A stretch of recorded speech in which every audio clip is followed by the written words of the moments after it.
berjumpa Bapak Ibu jemaat yang dikasihi oleh Tuhan kita Yesus Kristus. Senang sekali bisa menyapa saudara lewat video ini.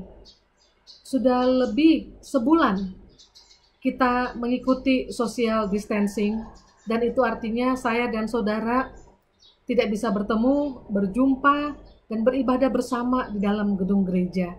Namun demikian, saya terus mendoakan kiranya Tuhan yang penuh rahmat itu boleh menjaga dan memelihara kita melewati pandemi ini. Hari ini saya akan berbagi kebenaran firman Tuhan bagi saudara sekalian.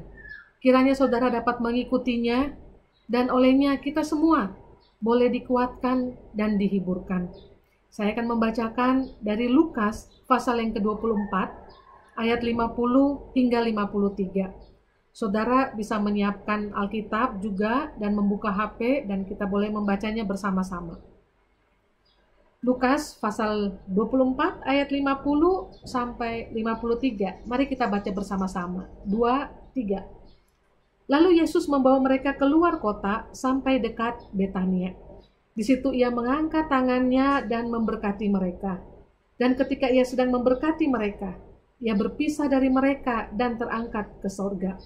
Mereka sujud menyembah kepadanya.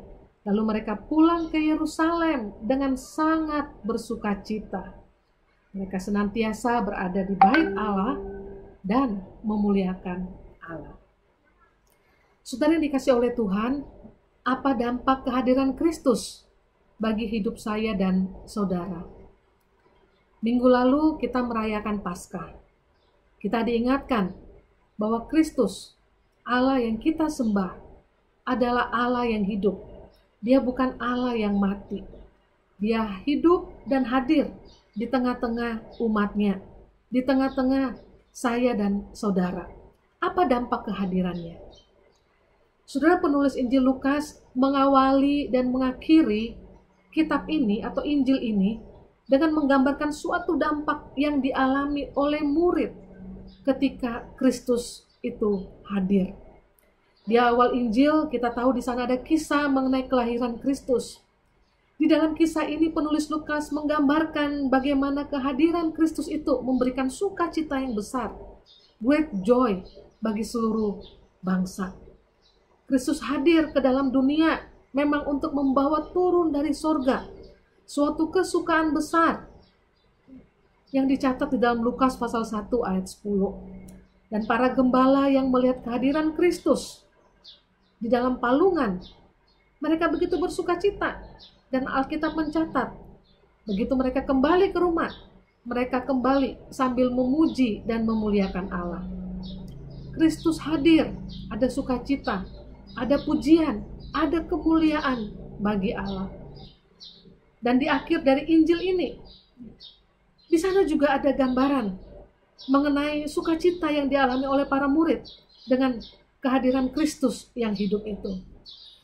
Di sana dikisahkan bagaimana Kristus yang hidup itu, hadir itu, kembali ke sorga. Kesukaan besar itu dialami oleh para murid. Karena Kristus tidak lagi mati, tetapi dia hidup, dia bangkit. Sekalipun dia naik ke sorga, dia tetap ada bersama-sama dengan para murid.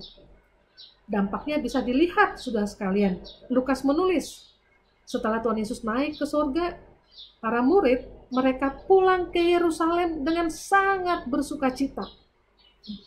Ada great joy yang dialami oleh murid Kristus.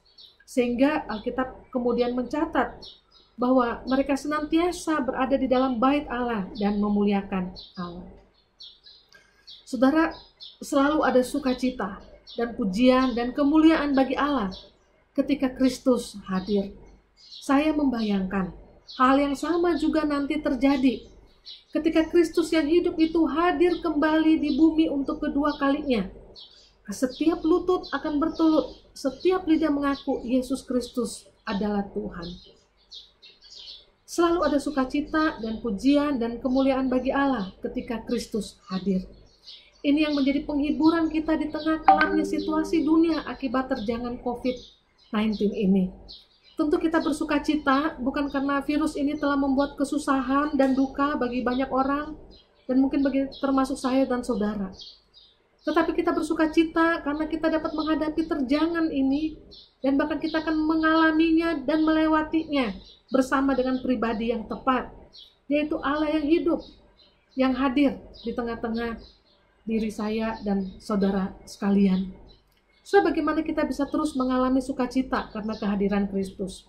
Saudara perhatikan di tengah pandemi ini, pandemi yang Tuhan izinkan ini, kita tidak bisa datang ke gereja, atau lebih tepatnya kita dipaksa untuk tidak bisa datang ke gereja untuk beribadah bersama di sana.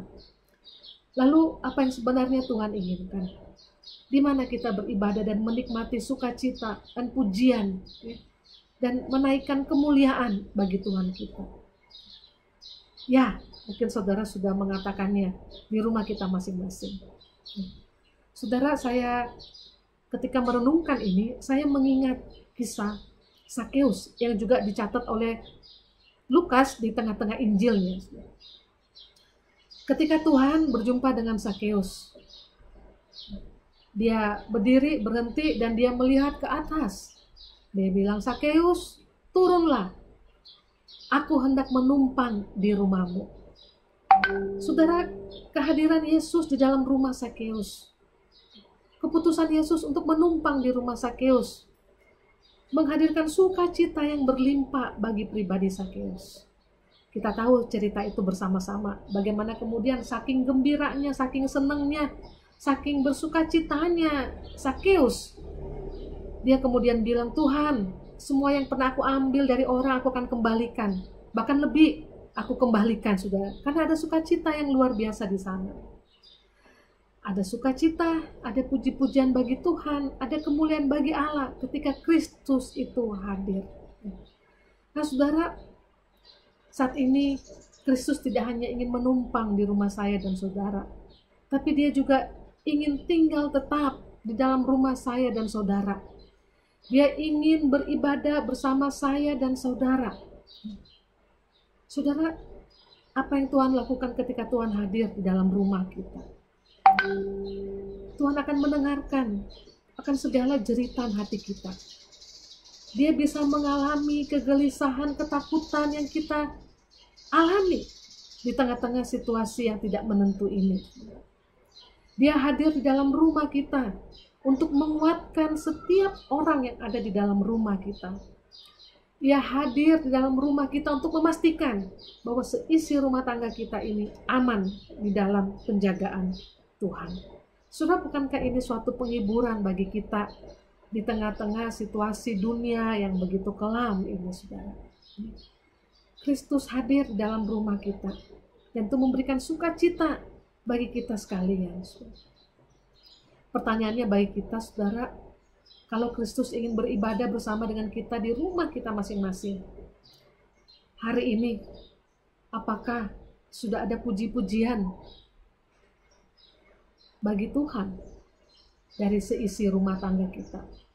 Apakah hari ini ada kemuliaan yang kita naikkan bagi Dia di dalam rumah kita?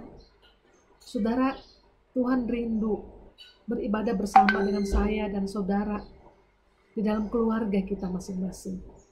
Tuhan merindukan saya, merindukan saudara, merindukan keluarga kita.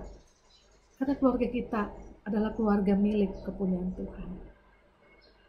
Kiranya Tuhan memberkati, menolong kita sepanjang hari ini. Amin.